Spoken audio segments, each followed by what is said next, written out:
السلام علیکم ورحمۃ اللہ وبرکاتہ۔ نحمدہ ونصلی ونسلم علی رسولہ الکریم، اما بعد۔ قال اللہ تعالی فی القرآن المجید، فاعوذ باللہ من الشیطان الرجیم، بسم اللہ الرحمن الرحیم، فاتقوا النار التي وقودها الناس والحجارہ، صدق اللہ العظیم۔ اللہ کریم نے اپنے کلام پاک میں ارشاد فرمایا کہ ڈرو اس آگ سے جس کا ایندھن انسان اور پتھر ہیں۔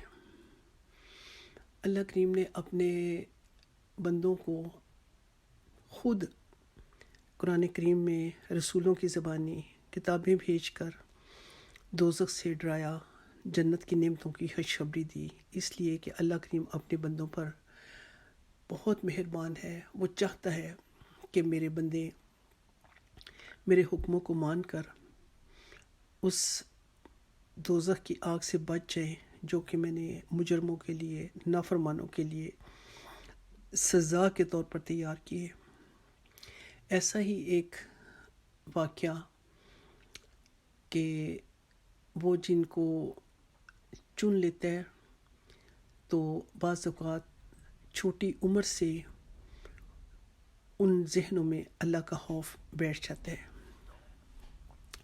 حضرت بہلول ایک اللہ کے دوست تھے، وہ کسی جگہ سے گزر رہے تھے تو انہوں نے دیکھا کہ چند بچے جو ہیں وہ کھیل رہے ہیں، اور ایک بچہ جو ہے وہ ان کے پاس کھڑا ہوا رو رہا ہے۔ وہ انہی کی جتنی عمر کا بچہ تھا، تقریباً 12-14 سال کی عمر کا بچہ تھا۔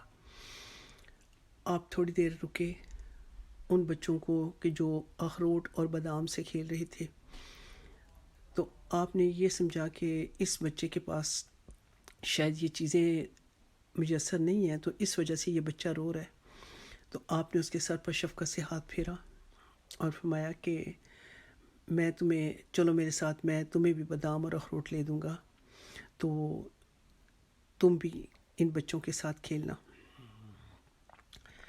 اس بچے نے روتے ہوئے اپنا سر اوپر اٹھایا اور اس نے کہا، قرآن پاک کی ایک آیت پڑھی جس کا ترجمہ ہے کہ کیا تمہارا خیال ہے کہ تمہیں یوں ہی کھیل کے لیے ہم نے پیدا کیا ہے اور تم ہماری طرف، بیکار تمہیں پیدا کیا ہے، کیا تم ہماری طرف لوٹائے نہیں جاؤ گے؟ جس وقت اس بچے نے قرآن کریم کی یہ آیت پڑھی تو حضرت بہلول کو اس پر بڑا رشک آیا، آپ کے کو بڑا رونا آیا، اور آپ کو اس بات کا بڑا اثر ہوا۔ آپ نے فرمایا، بیٹا ابھی تو تم بہت چھوٹے ہو، غالباً 13-14 سال سے بھی اس بچے کی عمر چھوٹی تھی، 7 یا 8 سال کی اس بچے کی عمر تھی۔ آپ نے فرمایا کہ بیٹا ابھی تو تمہارے اعمال نامے میں کوئی گناہ بھی نہیں لکھا گیا ہوگا، تو ابھی سے تمہارے دل میں اللہ کا اتنا خوف پیدا ہوا، جو ایک بڑی اچھی علامت ہے، ایک بڑی اچھی بات ہے، ایک بڑی خوش نصیبی کی بات ہے۔ ظاہر ہے اللہ کا خوف اگر دلوں میں پیدا ہو جاتا ہے تو انسان کے لیے اس سے بڑھ کر کوئی خوش نصیبی کی بات نہیں ہوتی، کیونکہ جس وقت اللہ کا خوف آئے گا تو انسان گناہوں سے بچے گا، انسان اچھے کام کرنے کی طرف توجہ کرے گا۔ تو آپ نے فرمایا کہ بیٹا ابھی تو تمہارے اعمال نامے میں کوئی گناہ بھی نہیں لکھا گیا ہوگا، تو اتنی چھوٹی عمر میں تمہارے دل کے اندر اللہ کا اتنا خوف کیسے بیٹھ گیا؟ اس بچے نے جواب دیا کہ میں جب دیکھتا ہوں کہ میری ماں چولہا جلاتی ہے، بڑی لکڑیاں چولہے میں جلانے کے لیے رکھتی ہے، بڑی لکڑیوں کو آگ نہیں لگتی، اچھے طریقے سے آگ نہیں لگتی، تو میری ماں چھوٹی چھوٹی لکڑیاں جو ہوتی ہیں ان کو لکڑیوں کے اوپر رکھتی ہے، تو وہ بڑی لکڑیاں جو ہیں وہ اچھی طرح جلنا شروع کر جاتی ہیں۔ تو مجھے یہ خوف ہوا کہ کل کو فرعون، حامان، شداد، نمرود اور یہ تمام جو کافر ہیں، ان کی لاشوں کو دوزخ میں رکھا جائے، ان کی لاشوں کو آگ لگانے کے لیے، کہیں اللہ پاک مجھے ان کے اوپر نہ رکھ دیں. مجھے ان کی لاشوں کو، مجھے ان کے جسموں کو جلانے کی، لاشیں تو نہیں، ادھر تو وہ ظاہر ہے ان کو دوبارہ سے زندگی دی جائے گی. مجھے ان کو جلانے کے لیے میرے جسم کو چھوٹی لکڑی کے طور پر نہ استعمال کیا جائے. اس بات نے میرے اندر اللہ کا اتنا خوف پیدا کر دیا کہ میں سمجھتا ہوں کہ ہم کھیل کود کے لیے پیدا نہیں ہوئے. ہم جس چیز کے لیے اللہ کریم نے ہمیں پیدا کیا ہے، کہ اللہ کریم قرآن پاک میں ارشاد فرماتا ہے وَمَا خَلَقْتُ الْجِنَّ وَالْإِنسَ إِلَّا لِيَعْبُدُونَ، کہ نہیں پیدا کیا ہم نے انسانوں اور جنوں کو مگر اس لیے کہ وہ ہماری عبادت کریں. تو ہم تو اللہ کی عبادت کے لیے اس دنیا میں آزمائش کے طور پر، امتحان کے طور پر اس دنیا میں بھیجے گئے. یہ دنیا ٹھہرنے کی جگہ تو نہیں ہے. آپ نے جس وقت اس بچے کی اتنی دانش مندی کی، اتنی حکیمانہ انداز کی بات سنی تو آپ کو غش آ گیا. ظاہر اللہ تعالیٰ کے نیک بندوں کو اس طرح کی باتیں دل پر اثر ہوتی ہیں. جس وقت آپ ہوش میں آئے تو آپ نے بچوں سے پوچھا جو وہاں پر موجود تھے. وہ بچہ وہاں سے جا چکا تھا. جس وقت آپ ہوش میں آئے وہ بچہ وہاں سے جا چکا تھا. آپ نے دوسرے بچوں سے پوچھا یہ بچہ کون تھا؟ تو ان بچوں نے بتایا کہ یہ حضرت امام حسین رضی اللہ تعالیٰ عنہ کی اولاد میں سے ہے. تو آپ نے فرمایا کہ واقعی یہ اسی درخت کا پھل ہو سکتا ہے کہ جو اسلام کے پودے کو جنہوں نے اپنے خون پاکیزہ کے ساتھ آبیاری کی ہے، یہ اسی درخت کا ثمرہ ہو سکتا ہے، یہ اسی درخت کا پھل ہو سکتا ہے.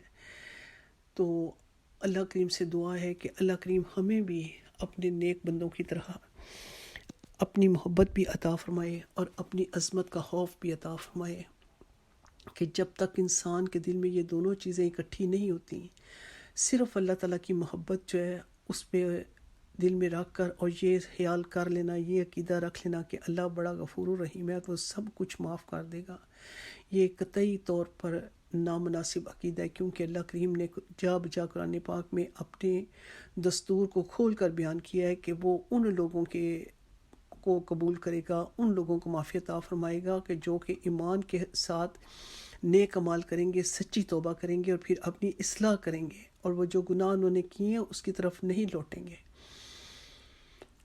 اور اگر پھر غلطی سے کوئی گناہ ہو گیا تو پھر جس وقت توبہ کریں گے اس وقت ان کی توبہ کے اندر کوئی شک نہیں ہوگا، توبہ سچے دل سے کریں گے. بشر ہونے کے ناطے پھر توبہ ٹوٹ جائے، لیکن پھر جب توبہ کریں تو توبہ سچی کریں اور اپنے آپ کی اصلاح کرتے رہیں، اور اپنے جتنے گناہ کیے ہیں کوشش کرتے رہیں گے کہ وہ اپنے گناہوں سے بڑھ کر نیکیاں کرتے رہیں. کیونکہ قرآن پاک میں اللہ کریم فرماتا ہے کہ نیکیاں جو ہیں وہ برائیوں کو مٹا دیتی ہیں، اور جب انسان سچی توبہ کرتا ہے تو اللہ کریم کی رحمت جوش میں آتی ہے. وہ اپنے بندے کے گناہوں کو نہیں دیکھتی، وہ دیکھتی ہے کہ میرے بندے نے کتنے سچے دل سے میرے سامنے توبہ کی ہے، کتنا تڑپ کا میرے سامنے رویا ہے، کتنی ندامت کے آنسو بہائے ہیں، اور پھر اللہ کی رحمت جوش میں آ کر اس بندے کے گناہ معاف فرما دیتی ہے.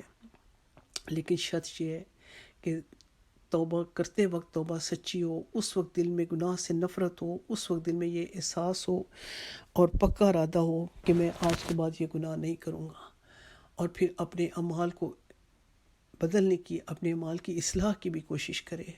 جتنے گناہ کیے ہیں کوشش کرے کہ میں اب زیادہ سے زیادہ نیکیاں کروں. کل کے قیامت کے روز جب تول پر سب کچھ تولا جائے گا تو جو میں نے گناہ کیے ہوں گے ان کا بھی وزن ہوگا، تو میری پاس نیکیاں اتنی ہوں کہ وہ تول میں بھاری ہو جائیں، تاکہ میری برائیوں کا پلڑا جو ہے وہ ہلکا ہو جائے.